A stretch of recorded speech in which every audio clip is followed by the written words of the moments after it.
प्रिय बच्चों, वातायन हिंदी की कक्षा में कैकेयी का अनुताप प्रकरण का आज अनुशीलन करेंगे।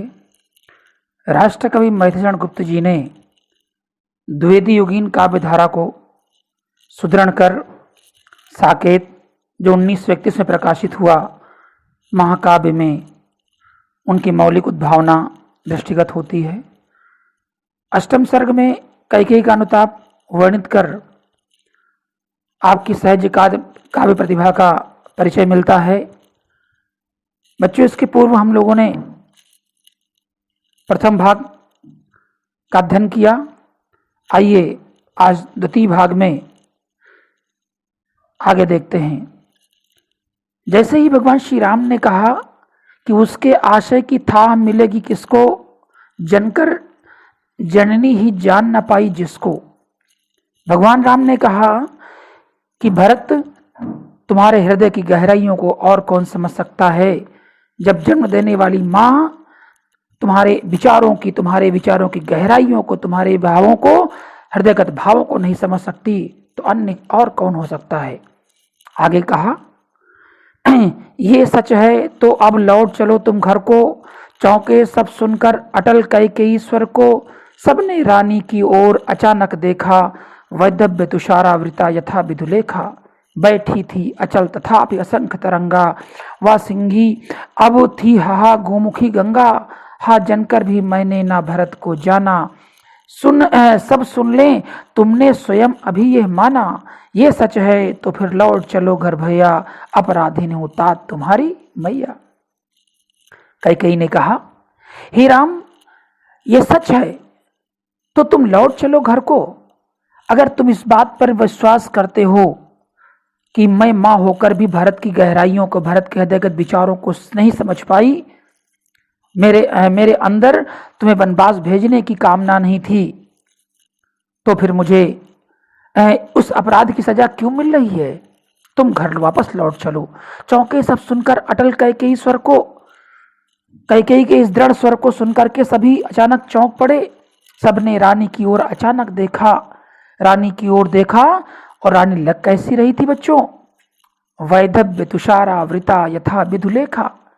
जैसे वैदव्य जो विधवापन होता है, तुषारावृता जो पाले से ढकी हुई, तुषार आवृत जो पाले से ढका हुआ हो, यथा विधुलेखा जो चंद्रमा की किरण है।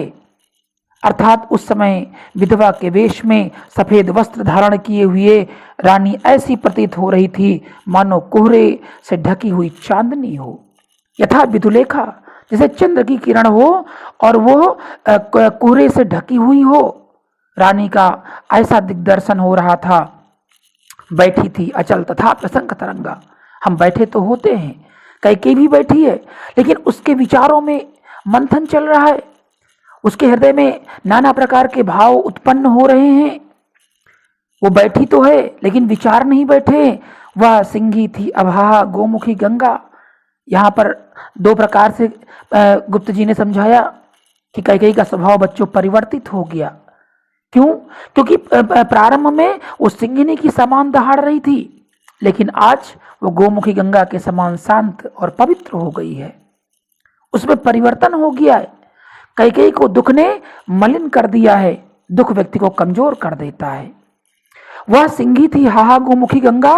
वो सिंहिनी की भांति जब राजा दशरथ के सम्मुख उपस्थित थी तो सिंहिनी की तरह दहाड़ रही थी, लेकिन आज जब राम के पास आई है तो गोमुखी गंगा की भांति शांत और पवित्र हो गई है।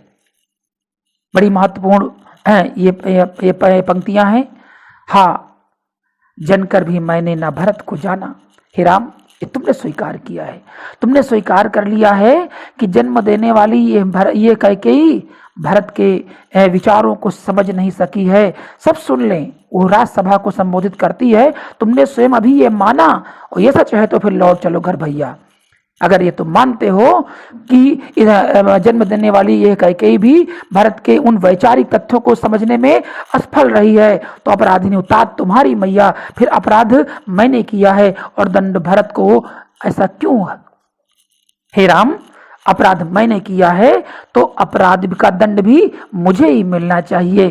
कैकेयी ने कहा कि यहाँ पर ये सारा राज समाज बैठा हुआ है और मैं इस बात को स्वीकार करती हूँ कि अपराध मैंने किया है और तुम सजा किसको दे रहे हो? भरत को दे रहे हो। वन भेजने का कि जो वास्तविक अपराधिनी हूँ वो मैं हूँ, तो दंड की भागिनी भी मुझे ही होना चाहिए, अर्थात अपराध और कोई करे और दंड कोई दूसरे को मिले, ये उचित नहीं है।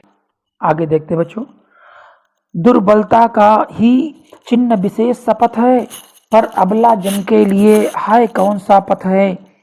यदि मैं उकसाई गई भरत से हूँ, तो पति समान ही स्वयं पुत्र भी खोऊं। ठहरो मत रोको मुझे, कहूँ सो सुन लो, पाओ यदि उसमें सार उसे सब चुन लो। करके पहाड़ सा पाप मौन रह जाऊं, राई भी अनुताप न करने पाऊं। देखें बच्चों, अपराधीन मैं हूं और दंड पुत्र भरत को मिले, दुर्बलता का चिन्ह विशेष शपथ है। कैकेयी ने कहा, संबोधित करते हुए इस जन समुदाय के सम्मुख, कि शपथ लेना यदि व्यक्ति की कमजोरी का प्रमाण है, तथापि इस अबला के लिए सौगंध के अतिरिक्त दूसरा कोई रास्ता भी नहीं है, दूसरा कोई रास्ता नहीं है, कोई उपाय भी नहीं है, क्योंकि पर अबला जन के लिए हाय कौन सा पथ है, कोई दूसरा रास्ता मेरे लिए नहीं है। यदि मैं उकसाई गई भरत से हूँ, मैं इस प्रकार सौगंध लेते हुए, सौगंध खाते हुए कहती है कि वास्तविकता ये है, इस कार्य के लिए यदि मुझे भरत ने उकसाया हो तो पति समान ही स्वयं पुत्र भी खोऊं। तो जैसे मैंने पति खो दिया है, भरत ने मुझे यदि इस कार्य के लिए प्रेरित किया हो तो मैं पुत्र को भी खो दूं। ठहरो, लोगों ने रोकना चाहा, कैकेयी ने कहा ठहरो, रुको, मत रोको मुझे, आज मैं पश्चाताप की आग में जल रही हूं। कहूं सो सुन लो, पाओ यदि उसमें सार उसे सब चुन लो, यदि उनमें से थोड़ा सा भी सार तत्व मिले, अर्थात यदि मेरी बात पर आप सभी को विश्वास हो तो उसे आप ग्रहण कर लें, अन्यथा नहीं करें। करके पहाड़ सा पाप मौन रह जाऊं। कैकेयी को आज बोध हो रहा है बच्चों कि उसने पहाड़ जैसा पाप किया है, और उसे, चूंकि व्यक्ति जब कहीं ना कहीं से अपनी गलतियों को महसूस करता है, उसको तो उसे पश्चाताप का बोध हो ही जाता है। करके पहाड़ सा पाप मौन रह जाऊं, राई भर भी अनुताप न करने पाऊं। राव छोटा सा, थोड़ा सा, कैकेयी ने कहा कि पहाड़ जैसा पाप मैंने कर लिया, लेकिन क्या मैं छोटा सा राई के समान छोटा सा पश्चाताप भी ना कर सकूं? आज कैकेयी के मन में ये विचार आता है कि इस पश्चाताप के लिए मेरे लिए उचित है, क्योंकि इसके अतिरिक्त मेरे पास दूसरा कोई रास्ता नहीं। आगे देखते बच्चों, थी सनक्षत्र शशि निशा ओष टपकाती, रोती थी नीरो सभा हृदय थपकाती, उल्का सी रानी दिशा दीप्ति करती थी, सब में भय विस्मय और खेद भरती थी। क्या कर सकती थी मरी मंथरा दासी, मेरा मन रह न सका जब निज विश्वासी। रानी ने कहा, देखा स्थिति को और महसूस किया, जिस समय रानी उल्कापात करके अयोध्या के समाज को नष्ट कर दिया था। उल्का पिंड होते हैं बच्चों, जो आकाश से गिरते हैं, और जब गिरते हैं तो जहां गिरते हैं वहां सब कुछ नष्ट हो जाता है। पूर्व में देखें, थी सनक्षत्र शशि निशा ओष टपकाती, उस राज समाज में क्या है, कैकेयी जिस क्षण पश्चाताप के आंसुओं में अपने तन को भिगो रही है, तारों से जड़ी हुई चांदनी रात ओस कणों के रूप में आंसुओं की वर्षा कर रही है। ऐसा लगता है कि ये तारे ओस नहीं, अपितु अपने हृदय की पीड़ा को आंसुओं के माध्यम से गिरा रहे हैं। रोती थी नीरो सभा हृदय थपकाती, नीचे बैठी हुई सभा भी मौन हृदय से अपने आप को रुदन कर रही थी, अपने आप में रुदन कर रही थी, अर्थात सबका हृदय करुणार्ध था। वह उल्का सी रानी दिशा दीप्ति करती थी। रानी उल्का पिंड की भांति आज अपने पश्चाताप को याद करके, जिसने समाज को नष्ट कर दिया, आज वो चारों ओर प्रकाश बिखेरने का कार्य कर रही थी, क्योंकि सब में भय विस्मय और खेद भरती थी। सभी लोग इससे भयभीत भी थे, रानी की कोई चाल तो नहीं है, लोग सोच रहे थे रानी एक आज असाधारण स्वरूप में सबके सामने दिखाई पड़ रही थी। खेद का भाव भी था कि रानी ने जो किया वह आज स्पष्ट रूप से स्वीकार कर रही हैं। रानी ने कहा, क्या कर सकती थी मेरी मंथरा दासी। ये जो बेचारी मंथरा है वो तो एक साधारण दासी है, उसके पास इतना बल कहाँ, क्योंकि मेरा मन रह सका न निज विश्वासी। सच तो ये है राम कि मेरा मन ही अपने पर विश्वास नहीं कर सका, और जब मेरा मन ही अपने पर विश्वास नहीं कर सका तो मैं दूसरे पर क्या विश्वास करूं। बच्चों, काव्य सौंदर्य के दृश्य देखें तो कैकेयी के इस पश्चाताप के माध्यम से जी गुप्त जी ने उसे दोषमुक्त करने का प्रयास किया है। शैली प्रबंधात्मक है, उपमा का बड़ा ही सुंदर चित्रण किया गया है, रस शांत है, शब्द शक्ति लक्षणा का प्रयोग किया गया है, और गुण आपका यहाँ पर प्रसाद गुण वर्णित है। आइए बच्चों आगे बढ़ते हैं। जल पंजरगत अरे अधीर अभागे, वे ज्वलित भाव थे स्वयं तुझी में जागे। पर था क्या ज्वलित भाव ही मन में, क्या शेष बचा था कुछ ना अब इस जन्म में। कुछ मूल्य नहीं वात्सल्य मात्र क्या तेरा, पर आज अन्य सा हुआ वत्स भी मेरा। थूके मुझ पर त्रैलोक के भले ही थूके, जो कोई जो कह सके कहे क्यों चूके। छीने न राम मातृपद किंतु भरत का मुझसे, हे राम दुहाई करूं और क्या तुझसे। कहते आए थे यही अभी नरदेही, माता न कुमाता पुत्र को पुत्र भले ही। बच्चों देखते हैं, कैकेयी ने कहा कि जल पंजरगत, शरीर के अंदर स्थित, पिंजड़े के अंदर स्थित, अरे मेरे मन अब तुझे जलना ही पड़ेगा। ज्वलित भाव, क्योंकि इस ईर्ष्या द्वेष के भाव तेरे अंदर ही उत्पन्न हुए थे। जल पंजरगत अरे अधीर अभागे, कैकेयी ने अपने मन को संबोधित करते हुए कहा कि मेरे शरीर के भीतर स्थित मेरे मन, अब तुझे ही इन दूषित विचारों में जलना ही होगा, क्योंकि ये शरीर का जो ठठरी है, शरीर का जो कवच बना हुआ है, इसमें आग लगी हुई है, और वो इस आग को तूने ही लगाया है। पर एक सवाल कैकेयी ने खड़ा किया कि पर था केवल क्या ज्वलित भाव ही मन में, लेकिन इस समाज बैठा हुआ है, विचार करने का विषय है। कैकेयी ने पूछा कि क्या उस क्षण मेरे मन में ईर्ष्या का ही केवल एक भाव उत्पन्न हुआ था। बच्चों, कहने का अर्थ हो गया कि संभव है कि मेरे मन में ईर्ष्या का भाव उत्पन्न हुआ हो, क्या मेरे हृदय में अन्य कोई भाव विद्यमान नहीं था। क्यों? क्योंकि क्या शेष बचा था कुछ और न इस जन्म में, कोई और मूल्य नहीं था, क्योंकि ये मेरा पुत्र है, कुछ मूल्य नहीं वात्सल्य मात्र क्या तेरा। क्या मेरे अंदर पुत्र के प्रति अगर मैं वात्सल्य भाव रखती हूँ और उसका कोई मूल्य देना चाहती हूँ तो क्या ये मेरे लिए अनुचित है। पर आज अफसोस राम ये है, पर आज अन्य से हुआ वत्स भी मेरा, वो पुत्र भी मेरा अपना नहीं रह सका है। थूके मुझ पर त्रैलोक के भले ही थूके, दुनिया जो कहना है वो कहे, लेकिन वो पुत्र भी मेरा पराया हो गया है। जो कोई जो कह सके कहे क्यों चूके, जिसको जो कहना है कहिए।